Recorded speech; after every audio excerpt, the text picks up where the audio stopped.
Question tag म्हणजे संक्षिप्त प्रश्न किंवा छोटासा प्रश्न जो विधानार्थी वाक्याला जोडला जातो. उदाहरणार्थ, शी इज व्हेरी पुअर, इजंट शी? या वाक्यात इजंट शी हा क्वेश्चन टॅग आहे. विधानार्थी वाक्याला क्वेश्चन टॅग जोडण्याचे नियम. प्रथम दिलेले वाक्य जसेच्या तसे लिहावे. त्यानंतर स्वल्पविराम म्हणजेच कॉमा द्यावा. वाक्य होकारार्थी असल्यास सहाय्यकारी क्रियापदाला नॉट जोडावा व वाक्य नकारार्थी असेल तर सहाय्यकारी क्रियापदाला नॉट जोडू नये. वाक्याचा कर्ता नाम असेल तर क्वेश्चन टॅगमध्ये त्यासाठी योग्य ते सर्वनाम घ्यावे. उदाहरणार्थ ही, शी, इट, दे इत्यादी. शेवटी प्रश्नचिन्ह द्यावे. They are reading a book, add question tag असा प्रश्न आपल्याला दिलेला असतो. आपल्याला या वाक्याला क्वेश्चन टॅग जोडायचा आहे. आपला पहिला नियम, दिलेले वाक्य जसेच्या तसे लिहावे. दे आर रीडिंग अ बुक दिलेले वाक्य जसेच्या तसे लिहिल्यानंतर त्यानंतर स्वल्पविराम म्हणजे कॉमा द्यावा. त्यानंतर वाक्य होकारार्थी असेल तर सहाय्यकारी क्रियापदाला नॉट जोडावा. हे वाक्य होकारार्थी आहे. यामध्ये आर हे सहाय्यकारी क्रियापद आहे, त्याला नॉट जोडल्यानंतर आरंट हा शब्द तयार होईल. त्यानंतर कर्त्यानुसार सर्वनाम घेतात म्हणून दे हे सर्वनाम घेऊ. शेवटी प्रश्नचिन्ह द्यावे. अशा प्रकारे they are reading a book aren't they असे वाक्य तयार होईल. We are playing on the ground याला क्वेश्चन टॅग जोडताना we are playing on the ground हे वाक्य परत लिहू. त्यानंतर कॉमा देऊ. त्यानंतर सहाय्यकारी क्रियापदाला नॉट जोडू. वेरंट लिहिल्यानंतर कर्त्यानुसार सर्वनाम लिहावे लागेल. वी हे सर्वनाम घेतल्यानंतर क्वेश्चन टॅग देऊ. अशा प्रकारे we are playing on the ground weren't we हे वाक्य तयार होईल. आता नकारार्थी वाक्याचा क्वेश्चन टॅग कसा बनतो ते पाहू.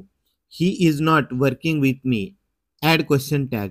या वाक्याचा क्वेश्चन टॅग बनवताना हे वाक्य नकारार्थी असल्यामुळे याचा क्वेश्चन टॅग होकारार्थी बनेल.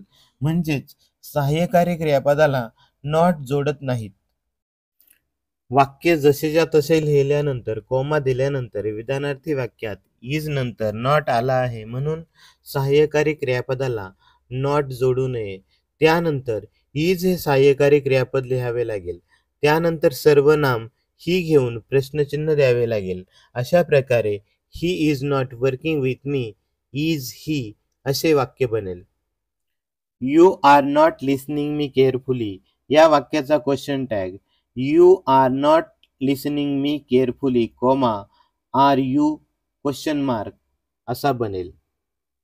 जेव्हा वाक्यात कर्ता नाम असेल तेव्हा क्वेश्चन टॅग बनवताना नामाऐवजी सर्वनाम घेतात. राहुल वॉज स्पीकिंग विथ मी या वाक्याला क्वेश्चन टॅग जोडताना वाक्य परत लिहून कॉमा द्यावा लागेल.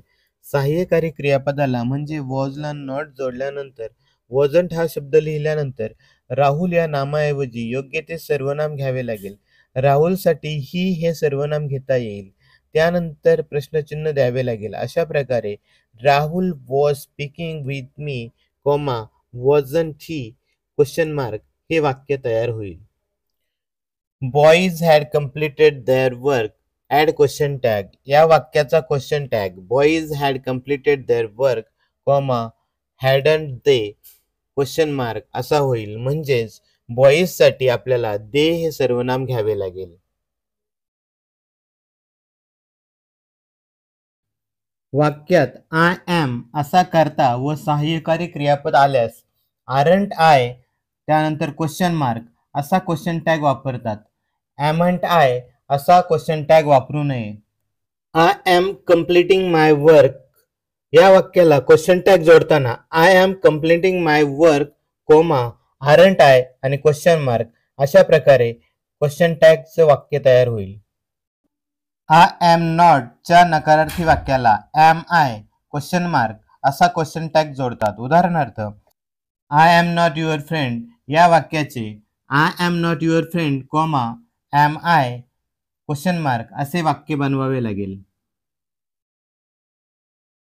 सहाय्यकारी क्रियापदापासून बनणारी क्वेश्चन टॅगची रूपे is not isn't, are not aren't, was not wasn't, were not weren't, do not don't, does not, doesn't, did not, didn't, will not, won't, shall not, shan't, am not, aren't, have not, haven't, has not, hasn't, had not, hadn't, should not, shouldn't, cannot, can't, may not, mayn't, must not, mustn't.